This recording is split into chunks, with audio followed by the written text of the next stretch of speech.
know if any of you read, it was on page 8, I believe, of the Wall Street Journal just a few weeks ago, that the Chinese just signed a very large deal with the government of Iraq for oil.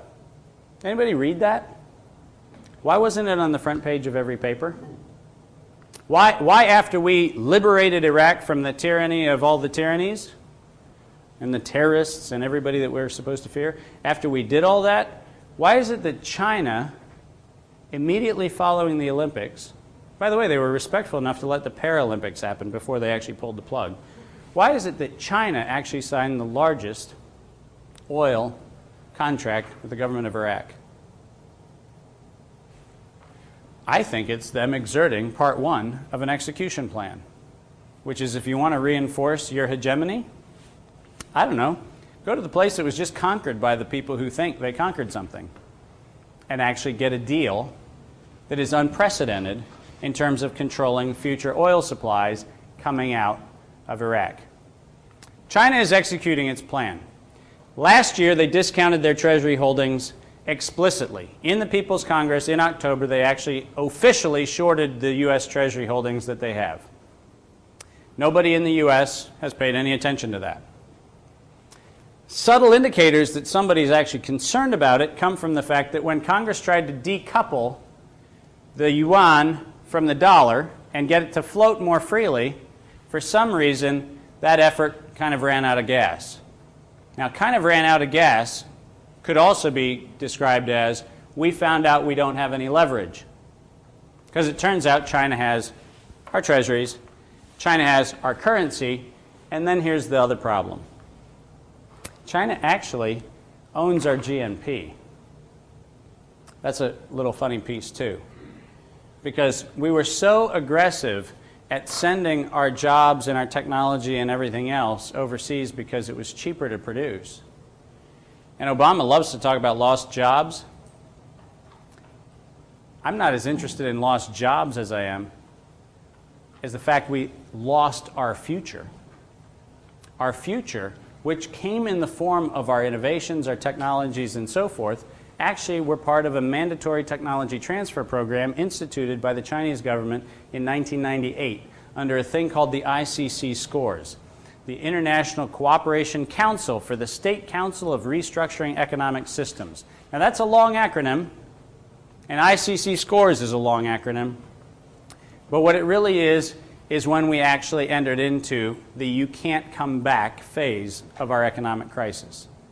Because when we decided that for GE to sell its turbines to the Three Rivers Gorge Dam project, they not only had to sell turbines, but they had to sell the underlying technology and know-how on how to make turbines, how to tune turbines, how to make bearings, how to tune bearings, how to replace them, how to keep uptime management, how to deal with water control, how to deal with flow control, how to deal with how you actually make power come out of this thing, how you put it into the grid, what are load capacitors and load balancers and everything else. That technology was actually transferred under a legal requirement of the Chinese government to China. So I've got a great solution. Let's bring jobs back here. Let's do Obama's thing. Let's say we're going to take our own energy independence and turn it into great jobs. That's a great idea, Mr. Obama. Tiny problem. Whose technology are we going to actually be manufacturing here? And get this. Here's the fool's bargain. You could answer it one of two ways. You could say, well, our technology. Now, if you answer it that way, which is a good kind of straw man argument, we'll manufacture our technology and sell it to the rest of the world. Tiny problem. If we do that, China actually holds the patents on what we'd be manufacturing. Ha! Oh, that's an interesting little problem. But then we'd argue, well, no, we didn't really mean that we transferred that to you. We transferred something else to you. In which case, China holds the balance sheet obligations of recognized revenue that wasn't really recognized revenue because we didn't sell them what we said we sold them. So your choice is, you can either say that you didn't transfer the technology, which you actually did, in which case every balance sheet of every company that actually was involved in that technology transfer has to go back and restate their earnings going back to, I don't know, 1998. And if you're GE with already suppressed stock prices, I don't know if you want the bundled buy, the $3 billion bundled buy, to actually have to come back as a rebate to the government of China. That's a little awkward. It'd have a negative consequence on stock value. Or you could say, no, we really didn't transfer it, we're really going to keep it, in which case China can actually block our exports to any country on earth because they actually own what we sold them. Which way do you want it? Mr. Obama, you want jobs? Great. Manufacturing what? Manufacturing the stuff we haven't even thought of. So we have to think of it, figure out what the market is, then manufacture it. Now that's great if you're in kind of the perpetual hegemony of the presidency, which is kind of, we'll do a 4-year plan and then another 4-year plan and then another 4-year plan, and pretty soon you start sounding like the People's Congress doing 5-year plans and 5-year plans and 5-year plans. Or you can accept the reality, we sold our future. And we did it because we didn't care. We didn't care. The funny thing came when we actually realized that the horse was already out of the barn. We couldn't actually get the horse back in the barn. This actually came about 9/11. It actually came a little before 9/11, but 9/11 just was the event that helped bring it into sharp focus. We realized that the only way we could build our economy back after 9/11 is support consumerism. That was our vision for America. The way we were actually going to make America strong again is buy our way back to economic success. I'm going to submit to you that if we transform one thing about how we think, that's probably one of the most fundamental things we have to do as a society. We have to actually be able to embrace a worldview that says that we don't reduce every value statement down to a common denominator of currency, and we don't reduce our identities down to what we have. Because if we actually believe in that, I don't have a lot of hope for how we get out of the mess we're in. I think if we're not willing to start addressing some dimensionalities of values and some dimensionalities how value is received and exchanged, we're going to be in trouble. Because where we are now is we don't own our currency, we don't own our debt, we don't own our treasury, we actually have a massive trade deficit. Those of you not familiar with that, look it up, it's big. It's another one of those big numbers that gets bigger. We have all of those things, and what we don't have is a clue about how we move forward. Now, I made a really ridiculous assertion in the paper that I submitted. I said that the $700 billion bailout package is worthless, and I said it for a very good reason.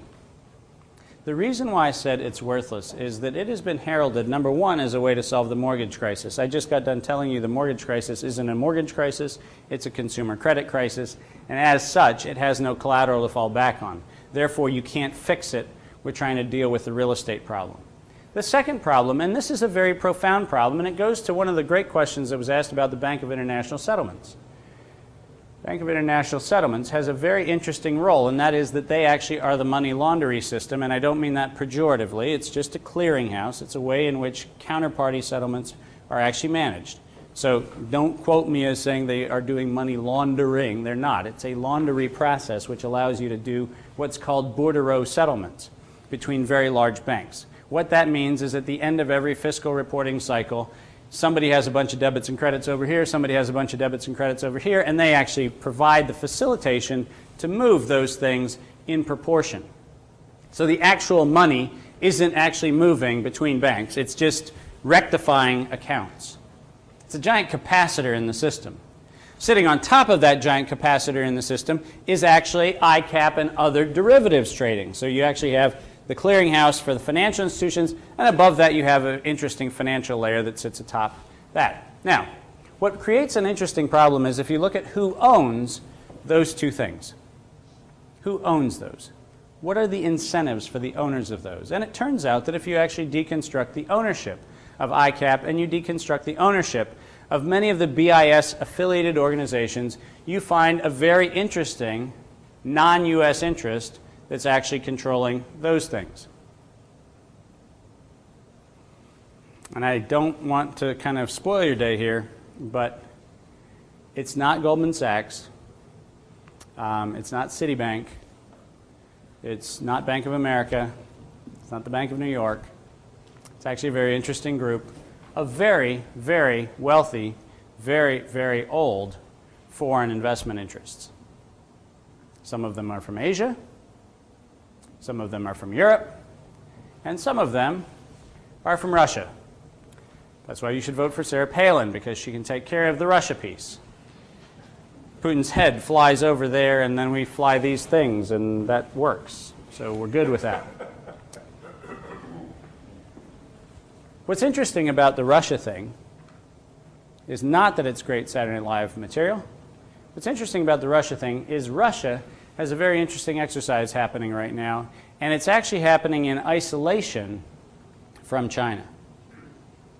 It used to be that we actually projected a worldview. In fact, the dogma in most of the administration has been that there's kind of a them and us, and the them kind of is this euphemistic Russia, China, the other people over on that side of the world, and us, meaning Tony Blair and the White House. That's the us. Everything else is the them. What was interesting is two actually modern events, relatively historically recent events, which are very fascinating, which give us small indicators as to what is actually transpiring. There's an interesting alignment that is happening between the government of France and the government of Russia. But you don't know about it. The government of Russia and the government of France have financed a significant amount of options on actually controlling mineral rights around the world. Mineral rights. Now you go, well, hold on a second. I thought we were talking about currency and blah, blah, blah, blah, blah, blah, blah, blah, blah. That is what we're talking about. We are actually talking about the ability to control the final investment of last resort in our modern economy. And that is the ability to control precious metals and essential metals that are required for every industrial process.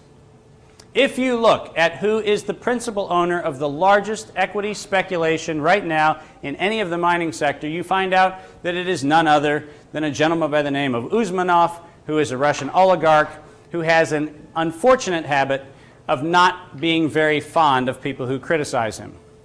Because of that, I won't criticize him. I'll encourage you to actually just expand your mind and go look and find out what you can find out about him. But what you'll find is he's recently taken a very large option on the largest gold reserves in the world.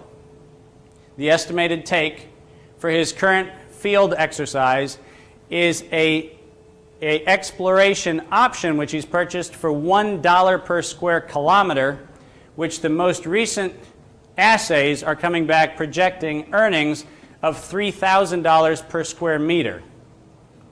Do the math on that. $3,000 per square meter is the yield.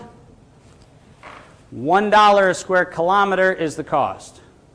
For those who are not familiar with traditional balance sheet accounting, that's a deal. So if you don't mind co-investing with the Russian oligarch, which is the most polite term I can use to describe him, you want to make money during the collapse of the economy, he is your man. I wouldn't spend much time with him. There's been an unfortunate correlation where, for some reason, when he's around and he doesn't like the people he's with, they seem to find gravity playing an inadvertent role in the proximate cause of their death, and it typically involves something above the 7th floor in an apartment building or in a low-flying helicopter where suddenly gravity takes its undesirable effect and they seem to cease to be relevant in the conversation. But that's just a spurious allegation and pretty much here for drama, because I was just trying to advise you on be aware when you invest with him. That's pretty much what I was saying. What's interesting about that, however, is what Russia has done very effectively and what China has done very effectively is they have actually taken a step past the U.S. government, and they are actually controlling the commodity, and by commodity I mean both the precious metals and essential metals as well as the energy options going forward. The U.S. has not taken a predominant interest in that. Look at the exchanges where these things are happening. The trading is happening in London on the alternative stocks and in Canada under the Canadian Stock Exchange. That's where most of these things are being cleared. So we do not even have a market presence or market visibility on this issue. Where's Russia? Russia's decided to hedge its future position on controlling a controlling interest in essential commodities, particularly the metals and the energy. China has decided that it can do something that up until now, I don't believe any country has had the capacity to do to the same degree that China does. China has the ability to stop exporting. It has